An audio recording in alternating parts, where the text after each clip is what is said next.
o que é o Evangelho e como eu posso resumi-lo em poucos minutos.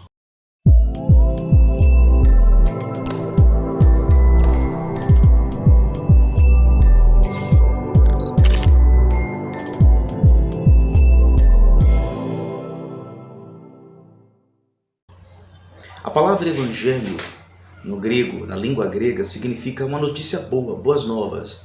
Quando os gregos, os romanos, queriam dar uma notícia boa a alguém, eles diziam Evangelion, que é uma notícia boa, uma boa notícia.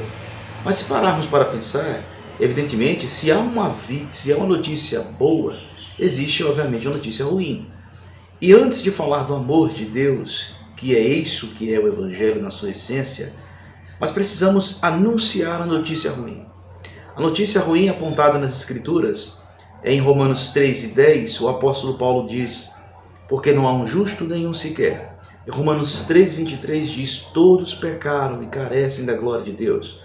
Em Romanos 6:23, o apóstolo Paulo diz que o salário do pecado é a morte.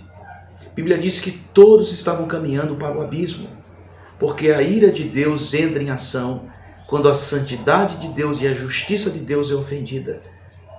Quando a santidade de Deus, a justiça de Deus, ela é manchada, ofendida, então a ira de Deus entra em ação. E o pecado, ele é uma ofensa contra a santidade e a justiça de Deus. Por isso Deus automaticamente se ira. E a sua natureza santa e justa não pode deixar que o pecado fique impune. E é por isso que ele condena todos aqueles que estão debaixo do pecado. A lei do Antigo Testamento, que os judeus achavam que os salvaria, não foi capaz de fazer, porque a lei ela só evidenciava, trazia à tona cada vez mais o pecado. Então a lei só serviu para mostrar o quanto os judeus, enquanto os homens, eram pecadores, na sua essência, na sua natureza. A lei de Deus, o apóstolo Paulo diz que ela é santa, justa e boa. Mas a natureza, a pessoa do homem, depois da queda de Adão, não consegue mais não pecar. É impossível o homem não pecar. Por isso que o pecado está na natureza, está intrínseco, é inerente ao homem. E aí então, todos naturalmente estavam caminhando para o abismo. A boa notícia de Deus é que Deus olha do céu, não vê um justo sequer. O próprio Deus, então, ele encarna, ele toma a forma humana e vem à terra para morrer pelos seus eleitos, para morrer por aqueles que ele escolheu, como está previsto em Romanos 8, 29 e 30, em Efésios 1 e 4, em João 10 e 29, 28 e 29, quando Jesus diz, eu lhes dou a vida eterna, o Pai me deu as minhas ovelhas. Então, desde a eternidade, existia um plano de salvação preparado, na onisciência de Deus. Deus preparou todas as coisas.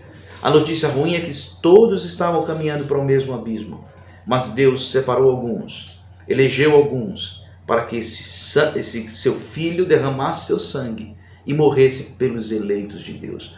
Na cruz, então, acontece algo muito interessante, que é a dupla imputação. Imputar é colocar sobre, colocar na conta. Então, na cruz do Calvário, Deus executou a sua sentença como um juiz justo, porque ele não poderia deixar o pecado da humanidade impune. Deus não poderia somente perdoar de boca, ele precisava executar a sua sentença.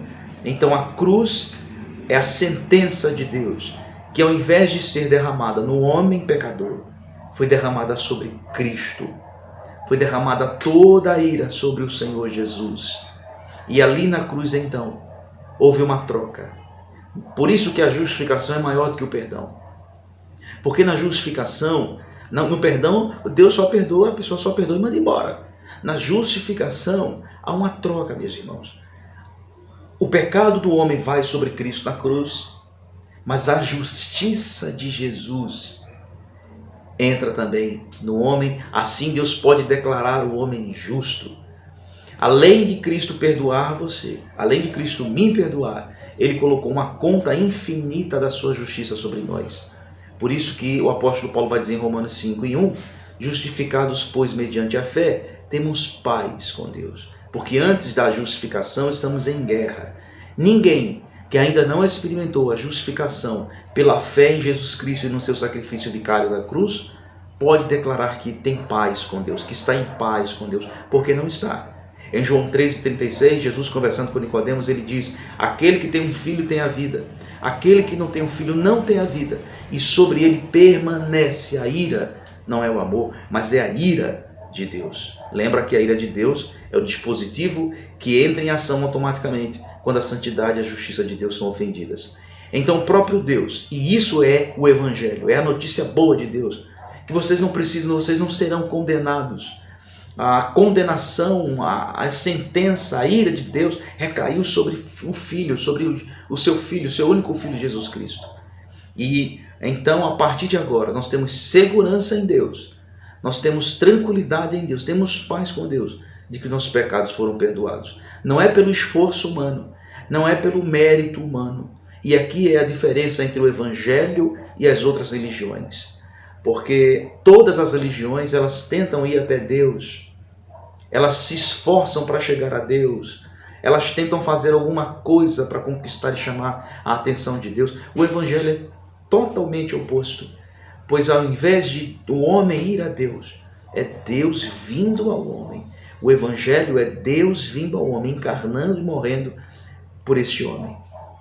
Se você rejeita Jesus Cristo como seu único suficiente Salvador, você não está rejeitando uma religião, uma filosofia, um pensamento filosófico ou princípios morais. Você está rejeitando o único dispositivo legal que o próprio Deus proveu para descarregar sua ira, ao invés de descarregar sobre o pecador.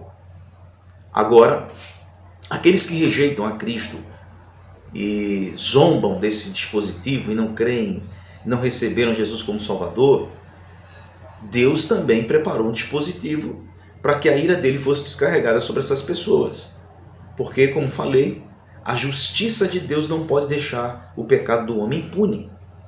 Então Deus proveu o inferno.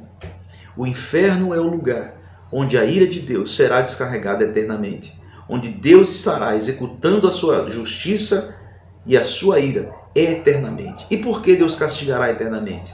Porque Deus é eterno, e uma ofensa feita a um Deus eterno só pode ser paga eternamente. Então, se você está afastado de Jesus, se você zomba desse Cristo, você nega esse Jesus, lembre-se disso, não é uma religião, é o Evangelho de Deus, é a boa notícia de Deus. O Deus Filho veio até nós e pagou pelos nossos pecados. Deus te abençoe e compartilhe esse conteúdo em nome de Jesus.